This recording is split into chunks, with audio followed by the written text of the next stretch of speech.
ઓપનિયન જેપીએસસીમાં સ્વાગત છે મિત્રો. મધ્યકાલીન ભારતના ઇતિહાસની સિરીઝની અંદર આજે આપણે 16મા લેક્ચરમાં આવી ચૂક્યા છીએ અને આજના લેક્ચરનો આપણો જે ટોપિક છે એ છે મુઘલ સામ્રાજ્ય. કયો ટોપિક છે? મુઘલ સામ્રાજ્ય. જો કે જીપીએસસી કે યુપીએસસી ની અંદરથી મુઘલોમાંથી ક્યારેક ક્યારેક જ સવાલો પૂછાતા હોય છે અને એ ખાસ કરીને પ્રિલિમમાં જ પૂછાતા હોય છે.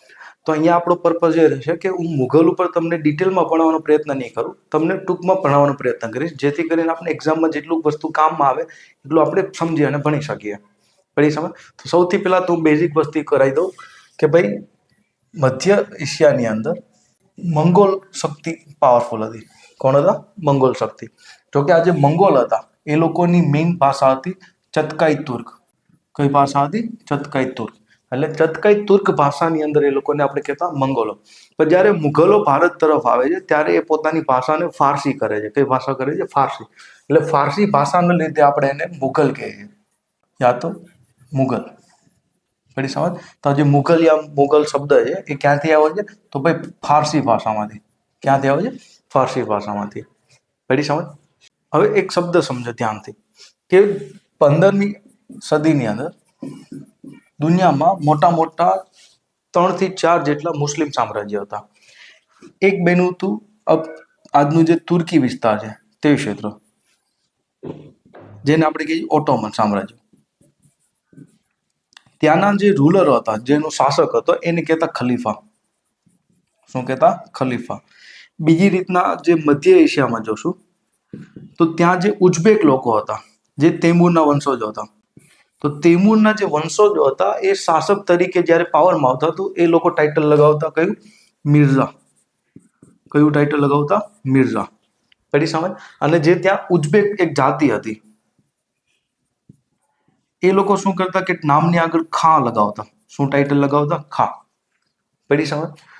એના લીધે શું થાય છે કે જ્યારે મુઘલો ભારતની અંદર આવે છે તો મુઘલો શું કરે છે કે આ બધા જે મુસ્લિમ સામ્રાજ્ય હતા એનાથી વિરુદ્ધ જઈને પોતાના માટે એક નવું ટાઇટલ લાવે છે, જેને આપણે કહીએ છીએ બાદશાહ યા તો પાદશાહ. તે પોતાને અલગ મુસ્લિમો ગણાય છે. એટલે કે ભાઈ ખલીફાની અંદર નથી એ મિર્ઝાની અંદર, નથી કે ખાનની અંદર. તો પોતાને એક અલગ મુસ્લિમ ઓળખ ઊભી કરવા માટે કયું પદ ઊભું કરે છે? બાદશાહ યા તો પાદશાહ. પડી સમજ? એના લીધે ધ્યાનથી સમજજો કે ભાઈ એ લોકોનું હંમેશા જે મુઘલ હશે એને સામ્રાજ્ય કહેશું આપણે. શું કહેશું? સામ્રાજ્ય. કેનું? રાજ્ય. આઈડિયા છે? ઘણી બધી બુકોની અંદર ને ઘણા બધા જે તમને હિસ્ટ્રી ભણાવે છે એ લોકો શું લખશે કે મુઘલ સલ્તનત શબ્દ વાપરશે. કયો શબ્દ વાપરશે? મુઘલ સલ્તનત. એકચ્યુઅલી સલ્તનત શબ્દ ક્યારે વાપરી શકે કે જ્યારે ખલીફા કોઈને ખિલ્લત આપે અને ખલીફાની ખિલ્લત પ્રાપ્ત કરીને સુલતાન બને તો સુલતાનનું જે ક્ષેત્ર છે એને શું કહેવાય? સલ્તનત. પણ અહીંયા મુઘલો ક્યારેય ખલીફાની અંદર થયા જ નથી, એટલે ક્યારેય પણ સલ્તનત શબ્દ યુઝ થશે નહીં. સમજ પડી? તો ઘણી બધી મૂવીની અંદર, ઘણા બધા શિક્ષકો, ઘણી બધી બુકોમાં પણ આ મિસ્ટેક જોવા મળશે કે ત્યાં શું લખશે? મુઘલ સલ્તનત. તો યાદ રાખજો, સલ્તનત નથી, મુઘલ પોતાનું અલગથી રાજ્ય બનાવ્યું હતું. પડી સમજ? મુઘલનું ભારતની અંદર શાસનકાળ જોઈએ તો ભાઈ 1526માં જ્યારે પાણીપતનું યુદ્ધ થાય છે અને એ યુદ્ધ કરીને બાબર જ્યારે યુદ્ધ જીતે છે ત્યારથી લઈને છેક એકચ્યુઅલીમાં આમ જોવા જઈએ તો 1707 કે જ્યારે ઔરંગઝેબનું મૃત્યુ થાય છે ત્યાં સુધી મુઘલો પાવરફુલ હતા. પણ ઔરંગઝેબના મૃત્યુ પછી શું થાય છે કે મુઘલ શક્તિ નબળી પડે છે અને ક્યાંક ને ક્યાંક દિલ્હી ઉપર મરાઠા લોકો હાવી થઈ જાય છે અને મરાઠાનું આધિપત્ય વધી જાય છે. છતાંય તે ત્યાં મુઘલ સામ્રાજ્યના જે શાસકો હતા એ બેઠા રહે છે, મતલબ કે બાદશાહ. આઈડિયા આવે છે? પણ છેલ્લો જો બાદશાહ આપણે ગણીએ તો એ 1857ના વિદ્રોહની અંદર અંગ્રેજોને પકડીને મ્યાનમાર મૂક્યા આવશે અને ત્યાં મૃત્યુ પામશે, જેનું નામ હતું બહાદુર શાહ જફર દ્વિતીય. કોણ હતો? બહાદુર શાહ જફર દ્વિતીય. પડી સમજ? તો એકચ્યુઅલીમાં ભારતની અંદર જો મુઘલોનો ટાઈમ ગણીએ તો 1226 થી લઈને 1707 જ ગણવામાં આવશે, કારણ કે 1707 પછી આપણે નોર્મલી એને મોડર્ન હિસ્ટ્રી તરીકે ઓળખીએ છીએ. સમજ પડી? ભારતની અંદર મુઘલ સામ્રાજ્યની સ્થાપના કરનાર કોઈ વ્યક્તિ હતો, એ કોણ હતો? બાબર હતો. તો ભારતની અંદર એની સ્થાપના ક્યારે કરી હતી? તો 1526 અને 1529માં એનું થશે મૃત્યુ. તો યાદ રાખજો કે આપણે અહીંયા જ્યારે બી બાદશાહ બને છે એ સમયને આપણે નોટિસમાં રાખશું. સમજ પડી? એની પહેલા એને જે કર્યું, જ્યારે બેન હેપી બર્થડે થયો, કમી થયું, આપણે કોઈ કામનું નથી. સમજ પડી? હવે બાબરની વાત કરીએ તો ભાઈ બાબરના પિતા ઉમર શેખ મિર્ઝા. શું નામ હતું એનું? ઉમર શેખ મિર્ઝા. એ વંશજ જોઈએ તો એ તૈમૂર વંશના હતા. તૈમૂર વંશની ચોથી પેઢી હતી. પેઢી સમજ. પણ બાબરના મા તરફથી જોઈએ તો એની માં ચંગેઝ ખાન જે હતો એની 13મી પેઢી હતી. કેટલામી પેઢી હતી? 13મી. પડે છે સમજ. તો એકચ્યુઅલી તૈમૂર અને ચંગેઝ ખાનનો વંશજ હતા કોણ? બાબર. તો કે એના બાપા જે હતા તૈમૂરના બાપા ઉમર શેખ, એનું જે સામ્રાજ્ય હતું એ ફરગના કરીને જગ્યા છે ઉઝબેકિસ્તાનમાં, તેની આસપાસ એનું સામ્રાજ્ય હતું. નાનું અમથું રાજ્ય હતું, એકચ્યુઅલી સામ્રાજ્ય ના કહેવાય, કારણ કે તૈમૂરના મૃત્યુ પછી ઘણા બધા એના જે છોકરા હતા એ બધા વચ્ચે સામ્રાજ્યનું શું થાય છે? વિભાજન થઈ જાય છે. પડી સમજ. હવે ત્યાં એ કઈ રીતના હારી જાય છે એ બધું મેટર નથી કરતું, હું તમને અહીંયા શોર્ટમાં સમજાવવાનો પ્રયત્ન કરીશ. તો થશે એવું કે શેબાની ખાં કરીને એક વ્યક્તિ હતો, ઉઝબેક શાસક, એની સામે બાબર હારી જશે. એટલે બાબર ભાગીને ત્યાંથી આવી જશે અફઘાનિસ્તાન, અને અફઘાનિસ્તાનમાં કાબુલ ઉપર કબજો કરશે 1504માં. પડી સમજ. હવે એ સમયે ભારતની સ્થિતિ જોશું તો નોર્થ ઇન્ડિયાની અંદર દિલ્હી સલ્તનતની અંદર એ સમયે લોધી વંશનું શાસન હતું. કોનું શાસન હતું? લોધી વંશનું. પડી સમજ. આગળ જતા શું થશે કે જે પંજાબનો હાકેમ હતો એ હતો દૌલત ખાન લોધી. લોધી પરિવારમાંથી જ આવતો હતો. શું નામ હતું? દૌલત ખાન લોધી. તો થાય છે એવું કે ભાઈ દૌલત ખાન લોધી આમંત્રણ આપે છે બાબરને કે જેમ તમારા દાદા અને પરદાદા બધા અહીંયા આવીને લૂંટીને વહી જતા, એમ તું આવીને લૂંટી જા, જેથી કરીને દિલ્હીને તું લૂંટીશ તો જેટલો બી સામાન મળે બધો તારો અને દિલ્હી મારો. આઈડિયા આવે છે. પણ થશે એવું કે દૌલત ખાન લોધીને બાબર ખુદ દગો આપી દેશે, અને બાબર શું કરશે તો ભાઈ 1518માં ઉત્તરનું જે પાકિસ્તાન વાળું ક્ષેત્ર છે એ જીતી લેશે, અને આગળ જતા 1524ની અંદર દૌલત ખાન લોધીને હરાવીને લાહોર અને દીપાલપુરના જે ક્ષેત્ર છે મુલતાન વાળું ક્ષેત્ર એ બધું ક્ષેત્ર જીતી લેશે કોણ? બાબર. મતલબ કહી શકીએ કે 1524માં એને પંજાબનું જે ક્ષેત્ર હતું ભારત અને પાકિસ્તાનનું, મેઇનલી પાકિસ્તાનનું પંજાબ, એ ક્ષેત્ર જીતી લે છે. હવે એ સમયે ભારતની સ્થિતિ એવી હતી કે ભાઈ ભારતની અંદર ઇબ્રાહિમ લોધીનું શાસન હતું. કોનું શાસન હતું? ઇબ્રાહિમ લોધીનું. તો થાય એવું કે ભાઈ પંજાબથી બાબર એક મોટી સેના લઈને ભારત તરફ આવે છે. આ બાજુ ઇબ્રાહિમ લોધીને ખબર પડી જાય છે કે ભાઈ બાબર એક સેના લઈને આવે છે, એના લીધે આ સામી સેના લઈને જાય છે, અને બંને વચ્ચે શું થાય છે તો ભાઈ પાનીપતનું યુદ્ધ થાય છે. શું થાય છે? પાનીપતનું યુદ્ધ થાય છે. પડી સમજ. આગળ હમણાં હું બતાવીશ કઈ રીતના યુદ્ધ થાય છે અને એમાં કોણ જીતે છે ને બધું. પણ આ બધી જે માહિતી છે એ માહિતી આપને ખુદ બાબરની આત્મકથા તજુક એ બાબરી કે જે ચતકાઈ તુર્ક ભાષામાં લખાણી છે, યાદ રાખજો. બાબરે પોતાની આત્મકથા કઈ ભાષામાં લખી છે? ચતકાઈ તુર્ક ભાષામાં લખી છે, જેનું નામ શું છે? તજુક એ બાબરી. પડી સમજ. પણ આગળ જતા એનું ફારસીમાં ટ્રાન્સલેટ થશે, તો એ જે ફારસીમાં ટ્રાન્સલેટ થઈ ગયું એટલે એનું નામ થઈ જશે બાબરનામા. શું નામ થઈ જશે? બાબરનામા. પડી સમજ. બીજું એક ટ્રાન્સલેશન થશે જેની અંદર આપણે કહીશું વાકિયાત એ બાબર.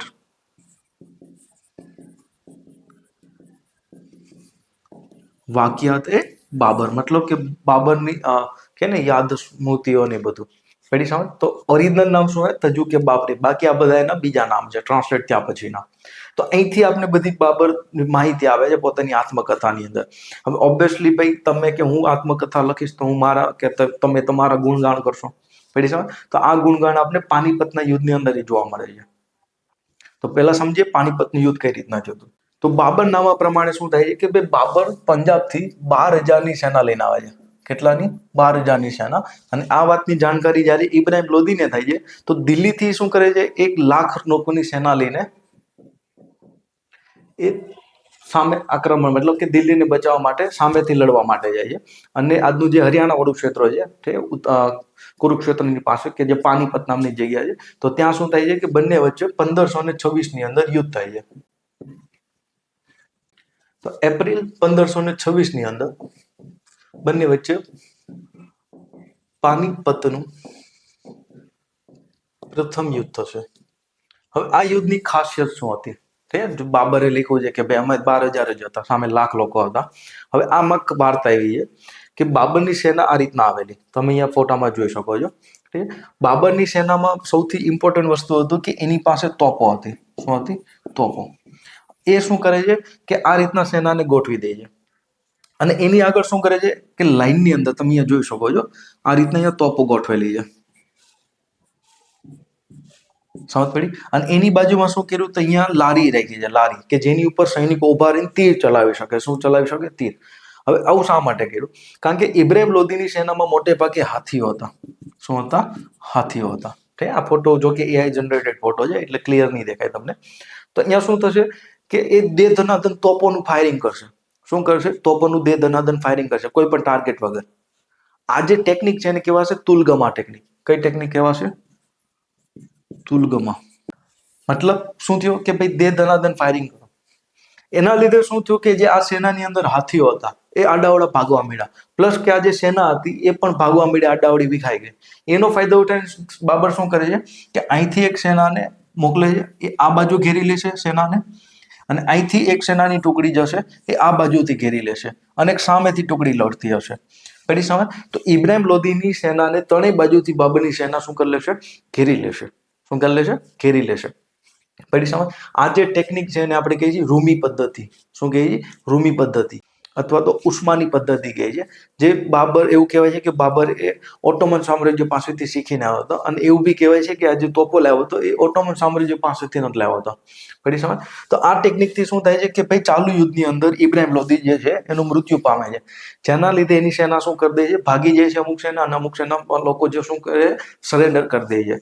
તો બાબર પોતાની આત્મકથામાં લખે છે કે ભાઈ અલ્લાહના લીધે શું થાય છે કે જ્યારે અમે યુદ્ધમાં ગયા ત્યારે જે ભાલાની અણી હતી એની ઉપર સૂર્ય હતો, પણ જ્યાં સુધી સૂર્ય આથમે નહીં એ પહેલા તે સામેની સેના હારી ગઈ હતી અને અમે જીતી ગયા હતા. તો આવી રીતના આ પદ્ધતિના લીધે શું થાય છે કે પાનીપતનું પ્રથમ યુદ્ધ થાય છે, જેની અંદર બાબર જીતી જાય છે. આ ટેકનિકનો ઉપયોગ આપણે કારગિલ યુદ્ધની અંદર કરેલો, કે જ્યારે આપણા જે સૈનિકો હતા એ નીચે હતા અને પહાડો ઉપર પાકિસ્તાનના સૈનિકોએ શું કરી લીધો હતો? કબજો કરી લીધો હતો. તો આપણી પાસે એ સમયમાં બોફર્સ તોપ હતી, તો એ તોપથી આપણે દે ધનાધન ફાયરિંગ કર્યું, કારણ કે આપણી પાસે એક્ઝેક્ટ લોકેશન નહોતું કે પાકિસ્તાનના લોકો ક્યાં બેઠા છે. સમજ પડી? તો તમે જે શેરશાહ કરીને એક પિક્ચર હશે એ જોયું હશે, તો એમાં તમને ખબર પડશે કે દે ધનાધન આર્ટિલરી ફાયરિંગ કરવામાં આવે છે. આઈડિયા છે? બીજી બાજુ આ ફાયરિંગ થતું હશે ને ભારતીય સૈનિક અહીંથી ઉપર ચડતા હશે. પછી તો આ ટેકનિકનો ઉપયોગ આપણે કારગિલ યુદ્ધની અંદર કરેલો હતો. બાબરે પાનીપતનું યુદ્ધ કરીને દિલ્હી એટલે કે આગ્રા એની આસપાસ કબજો કરી લીધો હતો, કારણ કે આગ્રા મેઇન કેપિટલ હતી લોધીઓની. પડી સમજ? પણ બાબર માટે હજી બી આ કઠિન હતું ઉત્તર ભારત પર નિયંત્રણ સ્થાપવું, કારણ કે એ સમયની અંદર ઉત્તર ભારતની અંદર એક બહુ મોટા વ્યક્તિ હતા જે એટલા પાવરફુલ હતા કે એના વિશે એવું કહેવાય છે કે એની એક આવાજ ઉપર 9 જેટલા રાજાઓ, 12 થી 13 જેટલા રાવ, અને 104 જેટલા સરદારો, આ બધા યુદ્ધમાં તૈયાર થતા, અને લાખોની સેના તૈયાર કરી દેતા. કોણ? રાણા સાંગા યા તો રાણા સંગ્રામસિંહ. સમજ પડી? અને આ એટલા બધા યુદ્ધ પ્રિય હતા, મતલબ કે એના માટે યુદ્ધ એક રમત હતી, એને રમત જેવું લાગતું, મજા આવતી, કે એને પોતાની જિંદગીમાં 18 જેટલા યુદ્ધ કર્યા, બધા યુદ્ધો જીતેલા, અને એ યુદ્ધની અંદર એને 80 જેટલા ઘા લાગેલા અલગ અલગ શરીર ઉપર, અને આ બધા યુદ્ધના લીધે એને પોતાની આંખ, એક પગ અને એક હાથ પણ ગુમાવ્યો હતો. છતાંય તે યુદ્ધમાં જ્યારે લડતા તો સામેવાળીની સેના આમને માર માની લેતી, એટલો ખોફ હતો. તો બાબર નામાની અંદર બાબર ખુદ લખે છે કે જ્યારે હું ભારતની અંદર આવ્યો ત્યારે ભારતની અંદર 2 સૌથી શક્તિશાળી શાસકો હતા. એક તો હતા રાણા સાંગા, અને બીજું એ સમયની અંદર વિજયનગરની અંદર એક મહાન શાસક થઈ ગયા. કોણ? કૃષ્ણદેવરાય. જોકે અહીંયા ફરક એટલો હતો કે કૃષ્ણદેવરાય સમયમાં અહીંયા ગજપતિ શાસકો, અહીંયા જે બહમની સામ્રાજ્ય જે તૂટી ગયું હતું એ બધા સાથે આ બધા અંદરો અંદર લડતા હતા. અને ઉત્તર ભારતની સ્થિતિ કઈ અલગ હતી કે જે લોધી વંશ જે ખુદ અફઘાનો હતા, તો એ અફઘાનો એ સમયની અંદર બિહાર અને બંગાળની અંદર બેઠા હતા. કોણ? અફઘાનો. આ અફઘાનોમાંનો એક સૈનિક હશે જે આગળ જતા શેરશાહ સૂરી પાવરફુલ એક વ્યક્તિ બનશે. સમજ પડી? તો આ રીતના કઈ પરિસ્થિતિ હતી. તો એની પહેલા હું તમને મહારાણા સાંગા વિશે સમજાવવાનો પ્રયત્ન કરું કે મહારાણા સાંગા કેટલા પાવરફુલ હતા. તો સમજો કે એ સમયની અંદર ગુજરાતની અંદર મુઝફ્ફર શાહ સેકન્ડનું શાસન હતું, અને એ સમયની અંદર અહીંયા માલવા જગ્યા છે. કેવી? માલવા. ત્યાં મહેમૂદ શાહ ખલજી હતો. કોણ હતો? મહેમૂદ શાહ ખલજી. એનું શાસન હતું. હવે ધ્યાનથી સમજો, આ જે માલવા જે ક્ષેત્ર છે, આજનું જે ચંદેરી વિસ્તાર છે મધ્યપ્રદેશની અંદર, તો જે મહેમૂદ શાહ ખલજી છે એનો એક સરદાર હતો જે બહુ પાવરફુલ હતો, એનું નામ હતું મેદની રાય. આ એક રાજપૂત હતો. તો થયું એવું કે ભાઈ મેદની રાય અને મહેમૂદ શાહ વચ્ચે હાલતા બબાલતા હતી. હવે આ બબાલની લીધે શું થાય છે કે જેમ ગુજરાતનો શાસક મુઝફ્ફર શાહ એ કોને સપોર્ટ કરે છે? મહેમૂદ શાહને. તો ઓબ્વિયસલી મહારાણા જે સાંગા છે એ કોની મદદ કરે છે? તો ભાઈ પોતાના રાજપૂત જે લીડર છે મેદની રાય એની મદદ કરે છે. પડી સમજ? તો આના લીધે શું થાય છે કે ભાઈ મહારાણા સાંગા અને મહેમૂદ શાહ વચ્ચે એક યુદ્ધ થાય છે. તો રાણા સાંગા અને મહેમૂદ શાહ ખલજીની વચ્ચે 1517માં યુદ્ધ થશે. એ યુદ્ધનું નામ હતું ગાગરોનનું યુદ્ધ. કેવું યુદ્ધ હતું? ગાગરોનનું યુદ્ધ. આ યુદ્ધની અંદર જે મહેમૂદ શાહ ખલજી છે એ હારી જશે અને 6 મહિના સુધી એને ચિત્તોડ લઈ જશે અને ત્યાં એને જેલમાં રાખશે. પડી સમજ? આગળ જતા શું થશે કે ભાઈ 1518 ની અંદર ખટોલીનું યુદ્ધ થશે.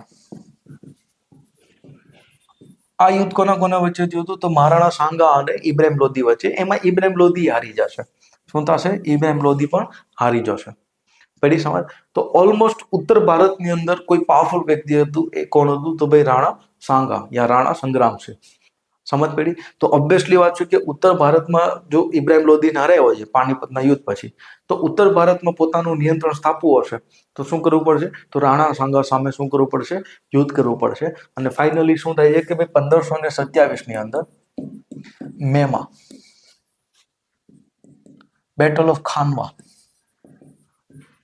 ખાનવાનું યુદ્ધ થાય છે. ખાનવા જગ્યા આવેલી છે આગ્રા પાસે.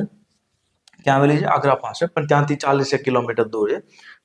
તો ખાનવાનું યુદ્ધ થાય છે. આ યુદ્ધની અંદર એવું હતું કે ભાઈ રાણા સાંગાની એક મોટી સેના હતી અને એની સામે કોણ હતો? બાબર. પણ થાય છે એવું કે રાણા સાંગા જ્યારે યુદ્ધની અંદર ઘાયલ થઈ જાય છે તો અમુક એના જે સરદાર હતા રાજપૂત એને શું કરે છે કે જે ઘાયલ થઈ ગયા પછી બેભાન અવસ્થામાં હતા તો યુદ્ધમાંથી એને બહાર લઈ જાય છે. પણ એમાંનો એક રાજપૂત ફૂટી જાય છે, સિલહદ નામનો. શું નામ હતું? સિલહદ. એ શું કરે છે કે આ ફૂટીને બાબરની સેનામાં પડી જાય છે અને બાબરની સેનાને કહે છે કે ભાઈ જેની તમારી જેનાથી ફાટે છે, મતલબ કે રાણા સાંગાથી, એ તો યુદ્ધમાં છે ને. પડી સમજ? હવે આ વાત ફેલાઈ જવાથી શું થાય છે કે જે રાણા સાંગાની સેનાની અંદર જે લોકો હતા એ લોકો હતાશ થઈ જાય છે અને અમુક લોકો ભાગી જાય છે. પછી પાછળથી શું થાય છે કે ઘણા રાજપૂતો લડશે છેલ્લે સુધી. સમજ પડી? ઘણા શું થશે? ભાગી જશે. ઘણા રાજપૂતો છેલ્લે સુધી લડશે અને ફાઇનલી બાબરની સેનામાં શું થાય છે? જીતી જાય છે. પડી સમજ? હવે આગળ જતા શું થશે? ભારતના ઇતિહાસની સૌથી ખરાબ વસ્તુ યાદ રાખો કે રાણા સાંગા ખબર છે કે જો પાછા સાજા થઈ જશે તે ભાનમાં આવશે તો બાબરનો ખેર નથી. અને જો બાબર સામે લડવા જશે તો બીજા એના જે શાસકો હોય છે, મતલબ કે એની સાથે રહેતા એના ભાઈઓને બધા છે, એને પાછું લડવું પડશે. અને રાણા સાંગા માટે તો યુદ્ધ શું એક રમત હતી. તો એના લીધે શું થાય છે કે રાણા સાંગાના સગા જ એના રાજપૂતો શું કરે છે? રાણા સાંગાને ઝેર આપી દે છે. શું આપી દે છે? ઝેર આપી દે છે. એના લીધે રાણા સાંગાની 1528માં શું થઈ જાય છે? મૃત્યુ થઈ જાય છે. પડી સમજ? હા ને? તો આપણા ત્યાં ઘણા બધા વિભીષણો રહ્યા હતા ભારતના ઇતિહાસની અંદર. હવે એક વાત અહીંયા ડિપેન્ડેબલ છે, એવું ઘણા ઇતિહાસકારો લખ્યું છે, ખાસ કરીને લેફિસ હિસ્ટોરિયનોએ, કે ભાઈ રાણા સાંગા એ જ બાબરને આમંત્રણ આપ્યું હતું કે તું ભાઈ ભારતમાં આવીને આક્રમણ કરીને લૂંટીને વયો જા. પણ બાબર પછી અહીંયા સ્થાયી થઈ જશે. એના લીધે રાણા સાંગાને પછી યુદ્ધ કરવું પડ્યું હતું. પેલી સમજ? બીજી વસ્તુ લખેલી છે કે રાણા સાંગાના સામે લડવા માટે ભાઈ બાબરની સેનામાં એટલો જુસ્સો નહોતો. તો બાબરની સેના શું કરે છે? ખુદ બાબર જિહાદનો નારો આપે છે. મતલબ કે આને એક ધાર્મિક યુદ્ધ બનાવે છે. કેવું યુદ્ધ બનાવે છે? ધાર્મિક યુદ્ધ. તો ધર્મના નામે મતલબ લડે છે કોણ? બાબર, જિહાદનો નારો આપીને. સમજ પડી? હવે આગળ જતા શું થશે? જાન્યુઆરી 1528ની અંદર બાબરની સેના જશે ક્યાં? ચંદેરી. અને ચંદેરીનું યુદ્ધ થશે અને આ યુદ્ધની અંદર જે મેદની રાય હતો એને હરાવે છે. કોને હરાવે છે? મેદની રાયને. પેલી સમજ? આગળ જતા શું થશે કે 1529માં બાબરની સેના જશે બિહાર અને એ બાજુ, પશ્ચિમ બંગાળ બાજુ. તો બિહારની અંદર એક જગ્યા આવેલી છે ઘોઘરા. ગુજરાતીમાં ક્યાંક ગોગરા લખ્યો હશે. તો ગોગરાનો યુદ્ધ થાય છે કે જેની અંદર અફઘાનોને હરાવે છે અને ઉત્તર ભારતમાં અફઘાનોની શક્તિને તોડે છે. કે જે લોધીના સમયમાં અફઘાનો પાવરફુલ હતા એની શક્તિને શું કરે છે, બાબર તોડે છે. પેલી સમજ ક્યારે? 1529 અંદર. આઈડિયા આવ્યો? આગળ જતા શું થશે કે ભાઈ એવું કહેવાય છે કે ભાઈ જ્યારે આગ્રા ઉપર બાબરે કબજો કર્યો હતો ત્યારે જે લોધી, જે ઇબ્રાહિમ લોધી હતું એનું જે હરમ હતું એને એમને રહેવા દીધો હતો. અને એવું કહેવામાં આવે છે કે જે ઇબ્રાહિમ લોધીની માતા હતી એને બાબરને ઝેર આપી દીધું, એના લીધે બાબર થઈ ગયો હતો બીમાર અને 1530 અંદર બાબર મરી જશે. પડી સમજ? હવે અહીંયા બે થિયરી છે. એક થિયરી એવું કહે છે કે બાબર જ્યારે વિદ્રોહ થાય છે લાહોરમાં, તો એ વિદ્રોહ દબાવવા માટે જાય છે ત્યારે લાહોરમાં એનું મૃત્યુ થાય છે. અને બીજી થિયરી એવું કહેવા માંગે છે, જો કે ગ્રંથિમાં પણ આ થિયરી લઈ છે કે બાબરનું આગ્રામાં જ મૃત્યુ થઈ જશે. શું થશે? બાબરનું આગ્રામાં મૃત્યુ થઈ જશે અને એ મૃત્યુ પાછળ ક્યાંક ને ક્યાંક એને ઝેર આપવામાં આવ્યું હતું. સમજ પડી? તો હવે ક્યાં મૃત્યુ પામ્યો છે આપણે કોઈ કામનું નથી, પણ 1530 શું થાય છે? મૃત્યુ પામે છે. સમજ પડી? તો બાબરનું અહીંયા શું થઈ જાય છે? મૃત્યુ થઈ જાય છે. હવે બાબરના 3 છોકરા હતા. કેટલા છોકરા હતા? 3. હુમાયુ, કામરાન અને અસ્કની. 3 છોકરા હતા. કોના? બાબરના. તો બાબર શું કરે છે કે વસિયતનામું લખીને જાય છે, જેને કહેવાય છે વસિયતનામા ઈ મખકી. શું કહે છે? વસિયતનામા ઈ મખકી. ઠીક છે? મખકી. વસિયત નામા ઈ મખકી. એની અંદર બાબર લખે છે કે ભાઈ મારા મૃત્યુ પછી તમે ત્રણે ભાઈઓ બાદતાની અંદર પણ તમારામાંથી એક હુમાયુ કે તું આને સંભાળી લેજે, મતલબ કે જે રાજ્ય છે, જે સામ્રાજ્ય નાનું બનાવ્યું છે એને તું સંભાળજે. તો વસિયતનામાની અંદર પોતાનો ઉત્તરાધિકારીને અગાઉથી ચૂનીને જાય છે. કોણ? બાબર. અને એનો ઉત્તરાધિકારી કોણ હતો? હુમાયુ. કોણ હતો? હુમાયુ. તો સ્વાભાવિક વસ્તુ છે કે આ બંને ભાઈઓને પછી બળતરા થશે, તો આ બધા અંદરો અંદર લડશે. પેલી સમજ? જો કે આને આપણે નેક્સ્ટ લેક્ચરની અંદર જોશું, હુમાયુ કઈ રીતના પાવરમાં આવે છે, કઈ રીતના માર ખાઈને વયો જાય છે, પાછો પાવરમાં આવે છે. તો આજના લેક્ચરથી તમને બાબર વિશે અને મુગલો વિશે ઘણી જાણકારી મળી હશે. નેક્સ્ટ લેક્ચરની અંદર આપણે હુમાયુ વિશે ભણવાનો પ્રયત્ન કરશું. ત્યાં સુધી જય હિન્દ.